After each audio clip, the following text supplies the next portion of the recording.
જય માતાજી। આજે આપણે ગુંદાનો બોળાના આથણા બનાવીશું। તો આપણે બરણીમાં વ્યવસ્થિત બધા ગોઠવી દઈશું। બધા ગોઠવાઈ જાય બરણીમાં થોડોક વજન દીધીને ગોઠવીશું।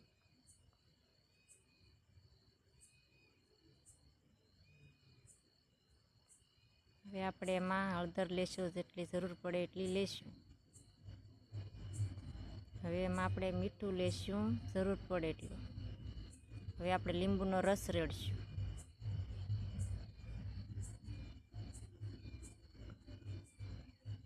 હવે આપણે એમાં માટલાનું પાણી રેડશું ઠંડુ। ગુંદા બુડી જાય એટલું રેડશું।